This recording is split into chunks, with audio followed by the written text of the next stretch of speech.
अचानक गली के मोड़ से एक दुबला पतला नौजवान नमूदार हुआ। उसके चेहरे पर ऐसी मासूमियत और सादगी थी कि वो दूर से ही शिकार नजर आ रहा था। अस्सलाम वालेकुम रहमतुल्लाहि व बरकातहू। जी मैं सईद आफ्ताब अहमद मुनव्वर और आज मैं एक कहानी तेरे को लैके आया हाँ। कहानी का नाम है एक चलाक देहाती और मशहूर ठग। तीन मशहूर ठग ਇਹਦੇ ਵਿੱਚ लालच बुरी बला ਇਹਦੇ बारे ਦੱਸਿਆ ਗਿਆ और ये कहानी मैं इस वास्ते भी ਤੁਹਾਨੂੰ ਅੱਜ मैं अपलोड कर रहा अपनी वीडियो ਤੇ और ये रिएक्शन इस वास्ते भी कर रहे हैं कि लोग ਜਿਹੜੇ ਨਾ इधर पुट्ठे सीधे ਕੰਮਾਂ ਤੋਂ ਬਚ ਜਾਣ और मोबाइल ਤੇ पुट्ठियां सीधियां चीज़ां वेखण तो बच जाना और अपने बच्चों ने कहानी दिखाओ। और ये एक सबक है कि लालच जी ना वो बड़ी बुरी बला है और लालच दुनिया की लालच जी हुई ना और जो बंदा फस जाता ना तो फिर वो बहुत सारे नुकसानों का सामना करना पैंदा है। और वेखने एक चलाक देहाती और तीन मशहूर ठग इन्हां दी कहानी है और जरा सुनने और तुसीं फिर वेखना कि सानूं की सबक मिलता है। बगदाद के मसरूफ बाजार में शाम का वक्त था जब तीन नामी गिरामी ठग मंसूर, कासिम और जुबैर एक कूचे में बैठे अपना माथा पीट रहे थे। इन तीनों का सिक्का पूरे शहर में चलता था, लेकिन पिछले एक हफ्ते से उनके हाथ एक फूटी कौड़ी भी नहीं लगी थी। अचानक गली के मोड़ से एक दुबला पतला नौजवान नमूदार हुआ। उसके चेहरे पर ऐसी मासूमियत और सादगी थी कि वो दूर से ही शिकार नजर आ रहा था। थोड़ी जी वक्त तुहानू देना पैना है की रस्सी थामी हुई लेकिन तो तुहानू पता लगेगा कि मिट्टी की एक हांडी किसी नू ओदी किसी कीमती खजाने की तरह शक्ल तो वेख के तुसी शरीफ नहीं समझ सकते। मंसूर ने अपने साथियों को कोहनी मारी और दबी आवाज में बोला, लो भाई, आज का रिज़्क आ पहुंचा। और लालच बड़ी बुरी चेहरे की हिमाकत बता रही है कि ये खुद हमें लूटने की दावत देने आया है। नौजवान करीब आया और घबराहट में इधर उधर देखने लगा। अच्छा। जुबैर ने उसे रोका और बड़े प्यार से पूछा, अरे मियाँ, इस वीरान गली में क्या ढूंढ रहे हो? कुछ खो गया है क्या? नौजवान का नाम जाफर था। अच्छा। उसने एक ठंडी आह भरी और बोला, साहब, मैं बड़ी मुसीबत में हूं। मेरा ये गधा जो दिखने में मरियल है असल में मेरे दादा का तिलिस्मी गधा है। तो जो करना वो कह गए थे कि जब ये हेंगता है तो इसके मुंह से चांदी के दरहम झड़ते हैं। जाफर ने मजीद कहा, लेकिन जब से मैं इसे शहर लाया हूं ये खामोश हो गया है। मुझे डर है कि अगर ये बात खलीफा के सिपाहियों को पता चली तो वो इसे छीन लेंगे। मैं इसे सस्ते में बेचकर जान छुड़ाना चाहता हूँ। ठगों के कान खड़े हो गए। मंसूर ने मक्कारी से मुस्कुराकर कहा, मियाँ, ये तो आम सा जानवर है, पर तुम्हारी परेशानी देखकर हम इसे 10 दीनार में खरीद लेते हैं। अच्छा। तुम खामोशी से यहाँ से निकल जाओ। चोरां दे कपड़े डांगा दिखा होकर पैसे जेब में डाले, अपनी हांडी उठाई और तेजी से ओझल हो गया। अच्छा। ठगों ने फौरन गधे को घेरे में ले लिया। कासिम ने एक डंडा उठाया और उसे जोर से मारा ताकि वो हेंगे और दरहम उगल दे। गधा दर्द से बिलबिलाकर हेंगा, मगर दरहमों की जगह ऐसी गलाजत फैलाई कि ठगों के कीमती लिबास खराब हो गए और गली बदबू से भर गई। ओए, ये तो हमें ठग गया। मंसूर दहाड़ा, वो बेवकूफ हमें 10 दीनार में ये कूड़ा बेच गया। अभी वो दूर नहीं गया होगा, पकड़ो इसे। वो तीनों गुस्से में पागल होकर भागे। शहर से बाहर एक दरख्त के नीचे उन्होंने देखा कि जाफर बड़े सुकून से बैठा अपनी हांडी में चमचा हिला रहा था। अच्छा। हांडी से ऐसी लजीज खुशबू आ रही थी। लालच की लालच ठगों मत्ता ते अकला मार देती है। जुबैर ने तलवार तान कर कहा, ओए मक्कार, तूने हमें वो गंदा गधा बेचा? जाफर बिल्कुल नहीं घबराया, बल्कि मुस्कुराकर बोला, अरे साहब, आपने शायद उसे सही तरह से नहीं पुचकारा होगा। खैर, ये देखें, ये मेरी जादुई हांडी है। इसमें मैंने सिर्फ ठंडा पानी और कच्ची बोटियां डाली थीं, और देखें, बगैर आग के कैसा उम्दा सालन तैयार हो गया है। ठगों ने हैरत से देखा कि हांडी के नीचे वाकई कोई आग नहीं थी, बस जमीन पर एक मिट्टी का ढेला रखा था। उनकी अकल मारी गई थी। उन्होंने सोचा कि अगर ये हांडी मिल जाए तो उम्र भर सफर में लजीज खाने मिलेंगे। मंसूर ने कहा, ये हांडी हमें दे दो, हम तुम्हें इसके 20 दीनार देते हैं। सरदार ने किया। जाफर ने थोड़ी नखरेबाजी के बाद पैसे लिए और अंधेरे में गायब हो गया। ठगों ने हांडी में पानी और गोश्त डाला और नीचे मिट्टी रखकर बैठ गए। घंटों गुजर गए, गोश्त कच्चा रहा और पानी ठंडा। जब उन्होंने हांडी तोड़ी तो देखा कि उसकी तह में पहले से पका हुआ सालन भरा था, जिसे जाफर ने बड़ी महारत से छुपाया था, और वो मिट्टी का ढेला सिर्फ धोखा था। उसने हमें दूसरी बार लूट लिया। मंसूर ने दांत पीसते हुए कहा, अब ये नहीं बचेगा। वो फिर उसकी तलाश में निकले। इस बार जाफर एक नदी के किनारे एक अच्छा खूबसूरत कम कुत्ते से के कम साथ चलो बैठा दो था। बार तो तीजी बार तो मंसूर ने बेवकूफी दूर से बंदा ही उसे फिर ललकारा। लुटिया जाए। आज तेरी मौत आई है। जाफर इत्मीनान से उठा और बोला, अच्छा अरे वो साहब, हेलो वो आप डरिया लोग नहीं। बार बार आ जाते हैं। देखें, मैंने इस कासिद कुत्ते को अभी शहर भेजा था कि मेरे लिए मिठाई लेकर आए, और ये देखें मिठाई का ताजा डब्बा। वाकई कुत्ते के पास एक उम्दा डब्बा पड़ा था। ठगों ने सोचा कि ये कुत्ता तो उनके बहुत काम आएगा, वो इसके जरिए चोरियां कर सकेंगे। तो भाई यार उन्होंने इस कुत्ते को 50 दीनार में खरीदा ਤੁਸੀਂ और ਵੇਖ ਲਓ जाफर कि को रुखसत किया। तो मंसूर सोचना ने कि कुत्ते के इंसान कान में कहा, किवें फस जाओ, ਜਾਂਦਾ ਹੈ ਠੱਗਾਂ ਵਿੱਚ। मेरे घर जाकर मेरी बीवी से कहना कि आज अच्छा खाना पका कर रखे। ਬੱਲੇ कुत्ता जो रस्सी से छूटा तो ऐसा भागा कि फिर कभी नजर नहीं आया। अब इन ठगों के पास न गधा था, न हांडी, न कुत्ता, और न ही पैसे बचे। सुन लो भाई। उनका गुस्सा अब इंतकाम की आग बन चुका था। अच्छा उन्होंने कसम खाई कि अब वो जाफर को ऐसी मौत देंगे जिसे बगदाद के लोग सदियों याद रखेंगे। अच्छा। बगदाद की उन तपती गलियों में अब मंसूर, कासिम और जुबैर की साख खाक में मिल चुकी थी। 50 दीनार का कुत्ता भी हाथ से गया और जेबें बिल्कुल खाली हो गईं। मंसूर का गुस्सा बंदे ने इस हद सोचना तक चाहिए बढ़ था, चुका कम से था कम कि थोड़ी उसके बहुत हाथ सोच कांप के तो रहे काम थे। करना चाहिए था ना। उसने कासिम ये और सबक जुबैर की ਤੁਹਾਨੂੰ तरफ ਇਹ चाहिए देखा कि और यार घबराया। लालच से अगर नहीं आज बढ़ना उस चाहिए। लड़के का खून न बहाया तो बगदाद के बाजारों में हमारी थू-थू होगी। लोग कहेंगे कि 3 नामी गिरामी ठगों को एक देहाती लड़के ने मदारी बना दिया। वो तीनों जाफर की तलाश में शहर के मुजाफात की तरफ निकल गए। अच्छा उन्हें मालूम था कि जाफर अब किसी न किसी नई चाल की तैयारी में होगा। मीलों की मुसाफत तय करने के बाद उन्होंने देखा कि एक खजूर के बाग के पास जाफर एक छोटी सी झोंपड़ी के बाहर बैठा है। अच्छा। उसके बराबर में एक बुढ़िया लेटी हुई थी और जाफर हाथ में एक लकड़ी की पुरानी बांसुरी लिए कुछ गुनगुना रहा था। मंसूर ने अपनी तलवार निकाली और जाफर की तरफ लपका। ओए मकार, अब तेरी कोई चाल काम नहीं आएगी। ਹੁਣ 3 ਵਾਰ ਲੁੱਟੇ अपनी गए आखिरी सन दुआ मांग ਤੇ ले। चौथी वार फिर जाफर ने निहायत इत्मीनान से सर उठाया अच्छा ਉਹਦਾ और इत्मीनान मुस्कुराकर देखो। बोला, अरे मंसूर भाई, आप लोग फिर आ गए। माजरत चाहता हूं। वो कुत्ता शायद रास्ता भूल गया होगा, लेकिन अब आपने तलवार निकाल ही ली है तो जरा ठहरिए। मेरी माँ मर चुकी है, बस मैं इसे अभी इस हयात बख्श बांसुरी से जिंदा करने ही वाला था। यानी मेरे को कासिम बांसुरी ने है। हंसते हुए ये बजावांगा तो उठ के हमें बैठ जाएगी। बेवकूफ न बनाओ, कोई देख बांसुरी लो मुर्दों को ये जिंदा नहीं ख्याल करती। करना चाहिए जाफर बंदे ने ने कहा, यार। यकीन नहीं आता तो खुद देख लें। उसने इशारा किया और वो बुढ़िया जो पहले से सिखाए गए ड्रामे के मुताबिक दम साधे पड़ी थी, बिल्कुल साकित हो गई। जाफर ने बांसुरी निकाली और एक अजीब सी धुन बजाना शुरू की। 2 मिनट बाद बुढ़िया ने एक लंबी जमाही ली और उठकर बैठ गई। यही नहीं, बल्कि वो उठकर नाचने लगी जैसे उसे नई जिंदगी मिल गई हो। ठगों की आंखें हैरत से फैल गईं। मंसूर ने सोचा कि अगर ये बांसुरी उसके हाथ लग जाए तो वो बड़े बड़े अमीरों को मारकर दोबारा जिंदा करने का ढोंग रचाकर लाखों दीनार कमा सकता है। उसका लालच एक बार फिर लालच उसकी जी ना अक्ल जब पर तक गालिब आ लालची गया। लोग ने ना मंसूर ठग्गा नहीं तलवार चाहनी म्यान में चाहनी डाली और बोला, जाफर, ये मुहावरा तूने है हमें बहुत जलील किया है, कि ठग लेकिन कभी अगर तू भूखे ये नहीं मारते बांसुरी जो हमें तक दे लालची दे, तो हम जिंदे। तेरी जान बख्श देंगे। जाफर ने बड़े नखरे दिखाए। साहब, ये मेरे खानदान की निशानी है, मैं इसे कैसे दे दूं? लेकिन जब मंसूर ने अपने गले से सोने की जंजीर निकालकर उसके सामने रखी तो जाफर ने मजबूरन बांसुरी उसे थमा दी। ठग बांसुरी लेकर खुशी खुशी अपनी सराय में आ गए। मंसूर ने गरूर से कहा, आज हम इसका तजर्बा करेंगे। कासिम, तू जरा लेट जा, मैं तुझे मारूंगा और फिर इस बांसुरी से जिंदा करूंगा ताकि हमें पक्का यकीन हो जाए। कासिम थोड़ा हिचकिचाया, मगर मंसूर के दबाव में आकर लेट गया। मंसूर ने एक भारी डंडा कासिम के सर पर दे मारा, जिससे कासिम बेहोश हो गया। अब मंसूर ने बांसुरी बजाना शुरू की। 1 घंटा गुजर गया, 2 घंटे गुजर गए। अच्छा कासिम के सर से खून बहता रहा, मगर वो न उठा। जब जुबैर ने नब्ज चेक की तो पता चला कि वो तो वाकई अल्लाह को प्यारा हो चुका है। धोखा, फिर धोखा। मंसूर सर पीट कर चिल्लाया, चौथा धोखा जे, इस लेकिन बदमाश लालच ने तो ऐसी हमें शायर बर्बाद है कर कि दिया। बंदे नु हमारा साथी मारा गया और हम एक किसे लकड़ी का पासे टुकड़ा दानी लेकर छड़ी। बैठे इस हैं। वजह से यार अब लालच उनका नहीं सब्र करनी जवाब चाहिए। दे चुका था। सोच समझ के कोई उन्होंने काम करना जाफर को चाहिए। पकड़ लिया क्योंकि वो अपना सामान समेट कर भागने की तैयारी कर रहा था।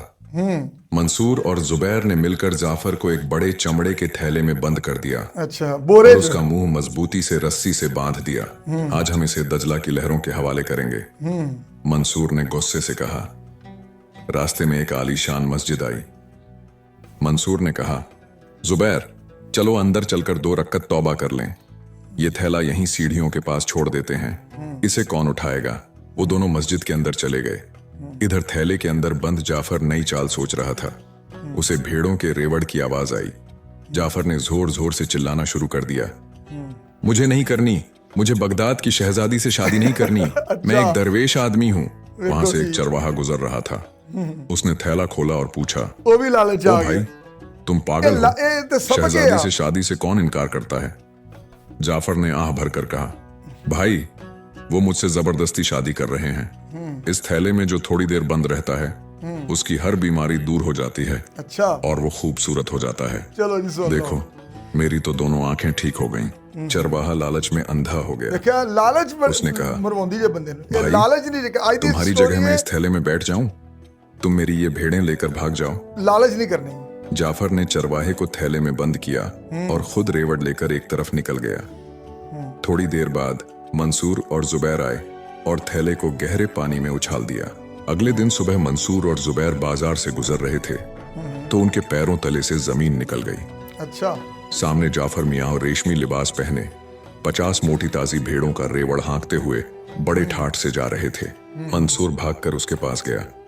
जाफर, तुम तो दरिया में डूब गए थे। ये सब क्या है? ये भेड़ें कहाँ से आईं? जाफर ने सरगोशी में बोला, अरे मंसूर भाई, जहाँ आपने मुझे फेंका था वहाँ नीचे पानी के बादशाह का दरबार है। दसो यार। उसने मुझे ये भेड़ें दी और कहा कि अगर तुम अपने साथ कुछ हैरान और हो गए, मजबूत इतने साथियों को दरिया लाओ से भेड़ा लेके तो वो बाहर उन्हें किथे आ सोने गया? के महल अता करेगा। मंसूर और जुबैर के मुंह में राल टपकने लगी। फिर लालच आ गई। उनकी अकल पर एक बार फिर पर्दा पड़ गया। जाफर भाई, हमें भी वहां ले चलो, हमें भी सोने के महल चाहिए। जाफर ने मुस्कुराकर कहा, क्यों नहीं, आप तो मेरे पुराने दोस्त हैं, चलो अभी चलते हैं। मंसूर और जुबैर के दिमाग में अब सिर्फ सोने के महलों का नक्शा घूम रहा था। अच्छा, उनकी आंखों में देखिए हिर्स, लालच की लालच की ऐसी पट्टी जितना बंधी मर्जी थी नुकसान होवे कि लालच उन्हें फिर न जुबारी कासिम ताई की तो मौत मारते याद हैं। ठहर का मैं रही जेजना, और न ठहर का मैं जाफर की जेजना, पुरानी ठहर का मैं मक्कारियां। जेजना। वो तो बस ये सोच सब कुछ रहे थे उजाड़ कि के भी कब फिर भी दजला जुआ ही की खेलते। लहरों में उतरे और कब पानी के बादशाह के खजाने उनके कदमों में हों। जाफर ने उन्हें दरिया के एक ऐसे मुकाम पर बुलाया जहां पानी बहुत गहरा था अच्छा, और लहरें पत्थरों से टकराकर शोर पैदा कर रही थीं। वो दोनों वहां पहले से मौजूद थे और उनके हाथों में 2 बड़े बड़े चमड़े के थैले थे। जाफर भाई, हम तैयार हैं। जब देख लो मंसूर ये ने लालच की बेसब्री डिश से आया कहा, कि फिर लालच आ गया ना। हमें बस ये बताओ कि नीचे जाकर हमें करना क्या होगा? क्या वहां कोई खास मंत्र पढ़ना है? जाफर ने संजीदगी से जवाब दिया, देखें मंसूर भाई, पानी का बादशाह सिर्फ उन लोगों को पसंद करता है जो खामोशी से और पूरे हौसले के साथ उसके पास पहुंचे। अच्छा, आप दोनों को इन थैलों में बैठना होगा ताकि लहरों का दबाव आपको नुकसान ना पहुंचाए। मैं आपको बारी बारी पानी में उतारूंगा। जो पहले जाएगा उसे सबसे बड़ा महल मिलेगा।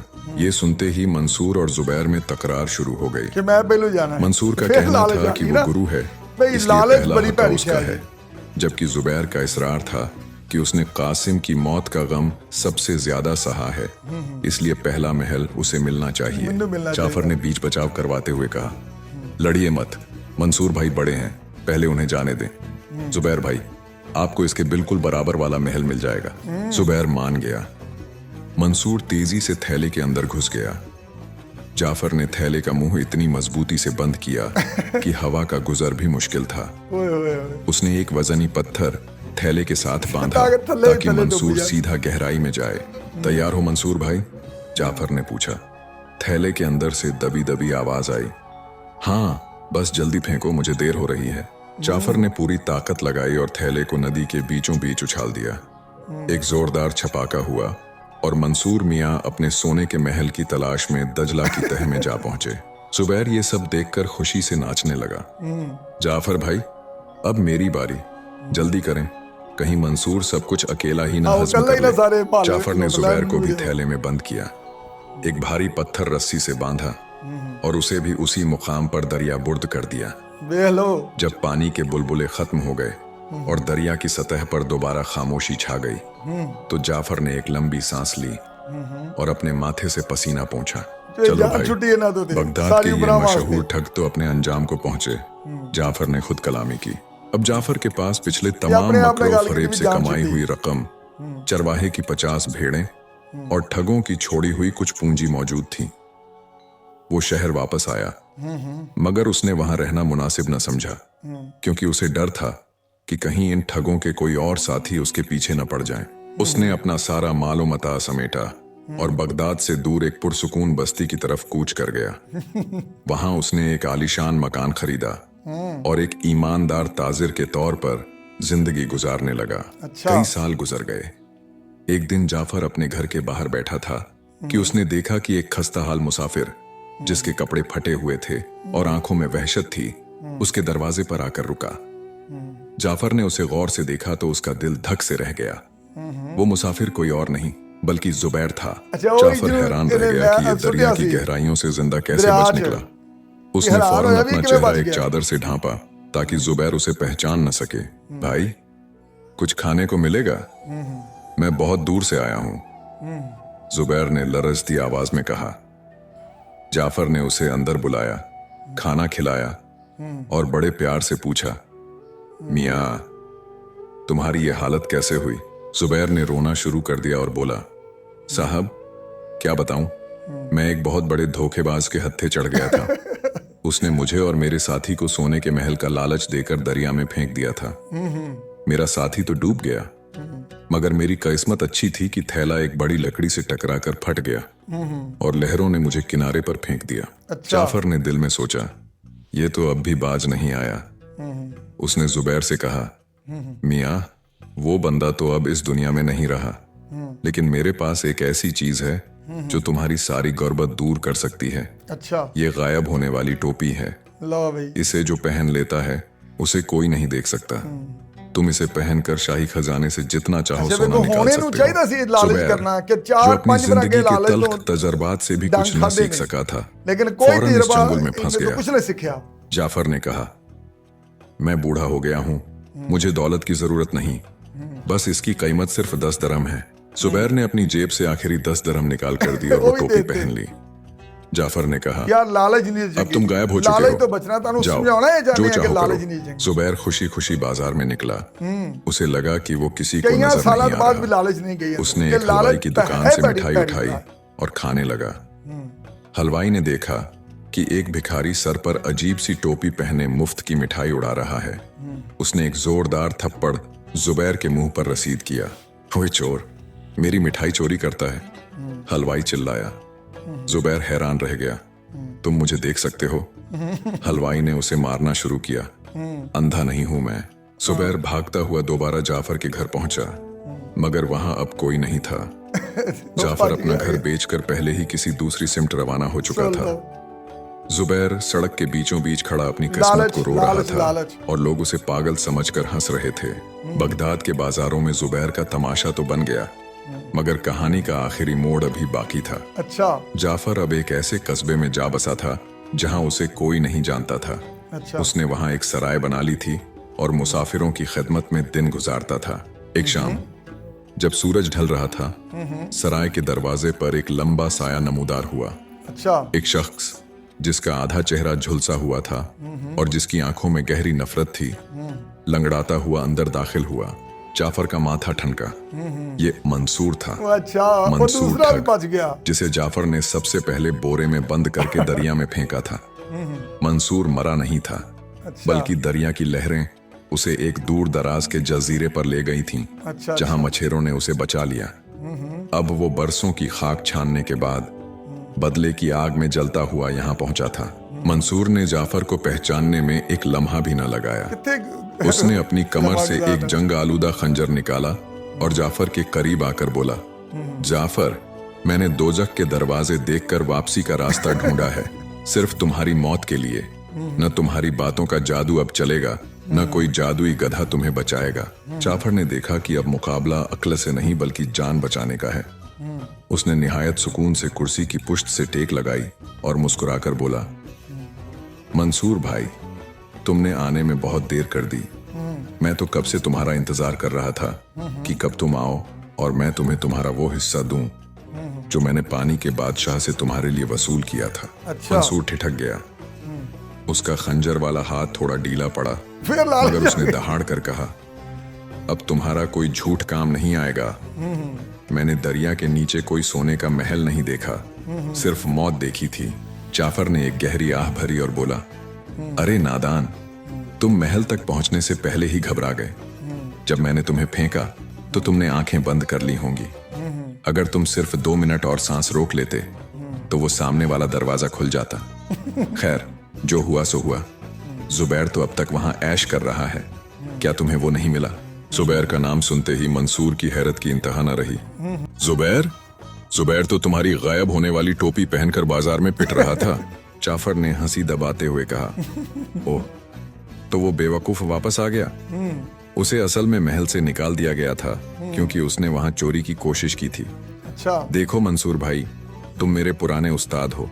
मैंने जितनी भी ठगी सीखी तुमसे ही सीखी। अच्छा। मैंने तुम्हारी सारी दौलत एक खुफिया तहखाने में छुपा कर रखी है। मेरे पीछे आओ, मैं तुम्हें वो जगह दिखाता हूँ। मंसूर का लालच एक बार फिर बेदार हो दसो गया। यार, लालच उसने कितनी सोचा बड़ी कि पहले है। सोना ले लूं, यार फिर लालच इसे तो मार बचना दूंगा। चाहिए। वो जाफर लालच के अन्य पीछे आघात पीछे दीजिए सराय के एक तारीख अंधेरे कोने की तरफ चल पड़ा, जहां एक भारी लकड़ी का दरवाजा जमीन में ढंसा हुआ था। जाफर ने वो दरवाजा खोला और नीचे अंधेरी सीढ़ियों की तरफ इशारा किया। नीचे जाओ, तीसरे कमरे में तुम्हारे नाम की मुहर लगी बोरियां पड़ी हैं। मंसूर खंजर संभाल कर नीचे उतरा। जैसे ही वो आखिरी सीढ़ी पर पहुंचा, जाफर ने ऊपर से भारी तख्ता गिराया और उसे बाहर से एक बड़ा ताला लगा दिया। मंसूर नीचे से चीखता रहा, दरवाजा पीटता रहा, मगर अब वहां कोई सुनने वाला नहीं था। जाफर ने बाहर आकर इत्मीनान से अपनी चादर झाड़ी। उसने करीबी थाने के कोतवाल को इत्तला दी कि उसके तहखाने में बगदाद का एक खतरनाक इश्तहारी डाकू छुपा हुआ है।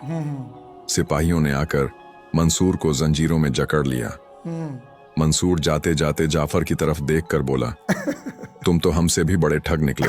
जाफर ने मुस्कुराकर जवाब दिया, मंसूर भाई, मैंने कभी किसी ईमानदार को नहीं लूटा। मैंने तो बस उन लोगों को आईना दिखाया जिनकी आंखों पर लालच की पट्टी बंधी हुई थी। तुम लोगों ने पूरी जिंदगी गरीबों का माल मारा, मैंने बस तुम्हारा माल तुम्हें ही बेचा। उस दिन के बाद जाफर ने ठगी का काम हमेशा के लिए छोड़ दिया। अच्छा। उसने सराय का दरवाजा मुसाफिरों के लिए खोल दिया अच्छा। और अपनी बाकी जिंदगी लोगों की खिदमत में गुजारी।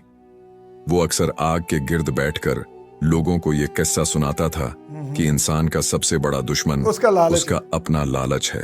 बगदाद की गलियों में आज भी ये किस्सा मशहूर है कि अगर किसी का वास्ता जाफर जैसे चालाक शख्स से पड़ जाए तो उसे अपनी अक्ल पर कभी नाज नहीं करना चाहिए, क्योंकि हर शेर के लिए एक सवा शेर पैदा किया गया है।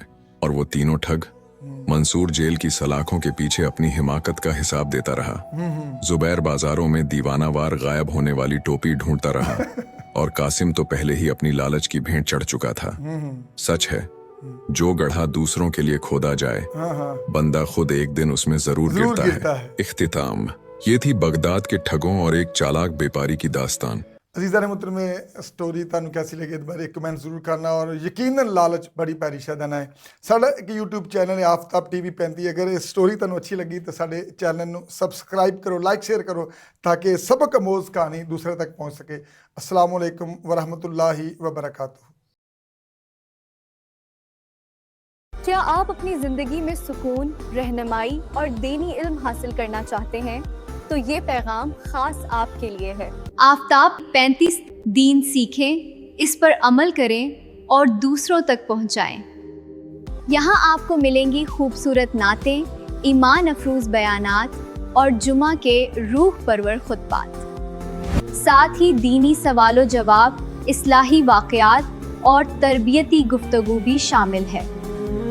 अगर आप चाहते हैं कि आपकी औलाद दीन से जुड़ी रहे और घर में बरकत आए और आपको रोज़मर्रा मसाइल का हल कुरान और सुन्नत की रोशनी में मिले, तो अभी इस चैनल को सब्सक्राइब करें, बेल आइकन दबाएं और इस नेकी के सफ़र में शामिल हो जाएं। आफ्ताब 35 दीन सीखें, इस पर अमल करें और दूसरों तक पहुंचाएं।